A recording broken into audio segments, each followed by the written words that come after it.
I got so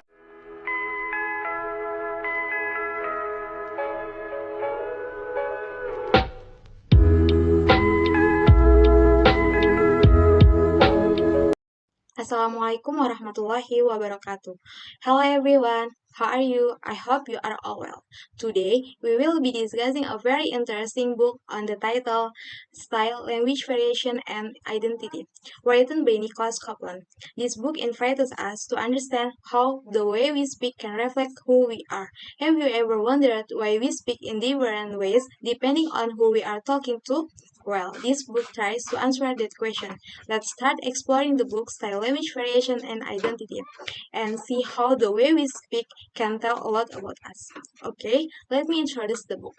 The book title is Style, Language Variation, and Identity, written by Nicholas Copeland. This book was published by Cambridge University Press in 2007 and is an important reference in language studies. With 224 pages, this book explores language, style, and identity. The author Nicholas Copeland explains these concepts in clear and understandable language. This book is written to help readers understand that language is not only a means of communication but also a mirror of who we are as individuals. So don't miss the opportunity to deepen your understanding of language style, variety, and identity.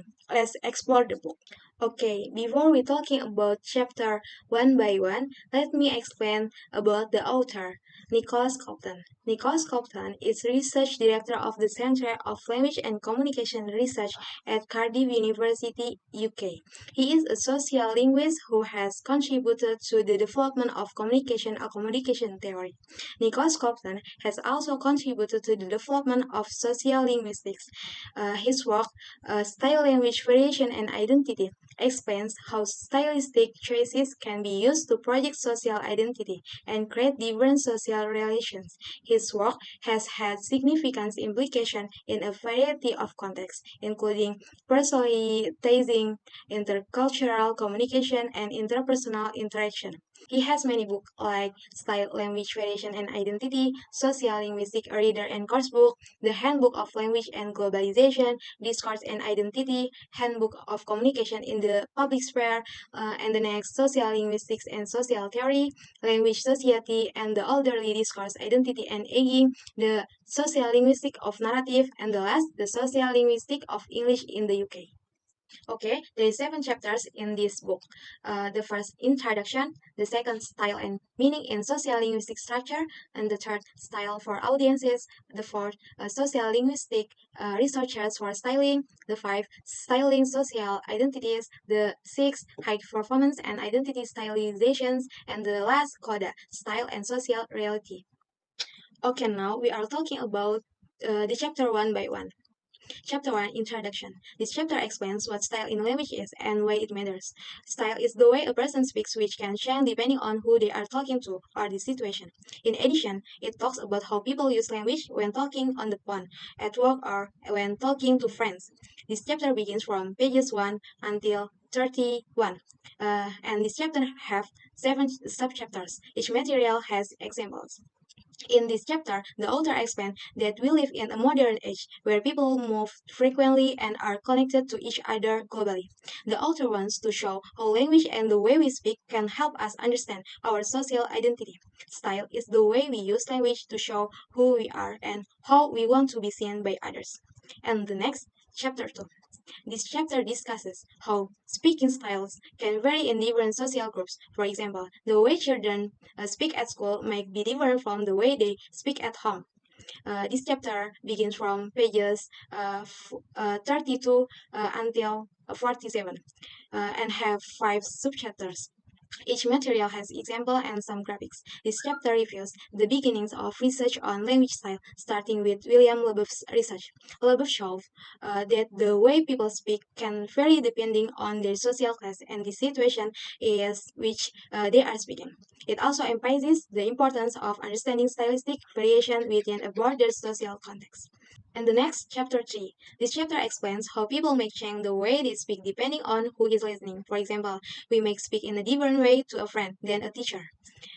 This chapter begins from pages 554 until 74 and have 5 subchapters, and each material has several examples and one table. This chapter discusses theories on how we change the way we speak decide on who is listening.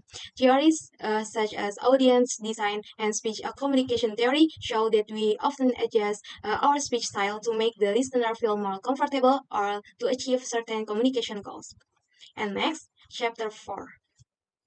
In this chapter, discusses about the different ways and reasons why people change their style of speech. This chapter is about how people use language to show their social class or status in society. For example, people may use certain words or accents to show that they come from a certain background. And this chapter begins from pages 82 until 103 have 6 subchapters, and some example and a table are available. In this chapter, the author explores where social meaning comes from and how we can use different styles of speech to make meaning. It is about how we have various choices in language that we can use to show who we are or to achieve certain effects in communication. And next, chapter 5. This chapter explains how a person's speech can indicate their identity, such as social class, place, or origin, ethnicity, gender, and sexuality. The fifth chapter talks about how people use language in formal and informal situations, such as when talking on the phone or at work. This chapter begins from pages 106 until 145 and have 9 subchapters. Each material has example and many extracts. This chapter focuses on how people use speech styles to display their identity. For example, someone may choose to speak in a certain way to show that they belong to a certain social group or to highlight their uniqueness. And the next, chapter 6. This chapter explains into how high performance intersects with the stylization of identity. In addition, this chapter looks at how people use speech styles in special situation or performance, such as when acting or on stage or joking around with friends. This chapter begins from pages 146 until 171. Have 6 subchapters, and the materials has example, graphics, and one table. This chapter discusses these situations where people show their identity very clearly and sometimes excessively. This can happen in special occasions or when someone wants to really emphasize who they are through their way of speaking. And the last chapter, chapter 7, this final chapter discusses how changes in the way people speak can reflect changes in society. It also discusses authenticity in one's speech. We will end our discussion by reflecting on the relationship between linguistic style and social reality. This chapter begins from pages 177 until 184 and have 3 subchapters. Each material has example. This final chapter starts to summarize the main arguments in the book. Especially those related to authenticity and how the media affects the way we speak and interact. The author wants to show the understanding speech styles can help us better understand our social reality. The book style, language variation, and identity discusses various important aspects of how language style, language variation, and identity are intertwined in human communication. The book outlines how people use language in different ways depending on the situation, social context, and culture in which they find themselves. Discussions include how differences in speech can reflect individuals or group identity, whether in terms of dialects, accent, or word choice. Taking these factors into account, this book provides a deep insight into how languages is not only a means of communication but also an important marker in shaping and maintaining social and cultural identity. What I like about this book is that it uses a lot of knowledge from different fields such as linguistics, sociology, and anthropology. It helps us understand more about the way people speak and why they speak the way they do. The book also gives a very detailed explanation of the theories about speech styles and identity, so we can understand these concepts well. In addition, Coldplan provides many real-life examples and stories to explain his ideas. This help us see how these theories work in everyday life.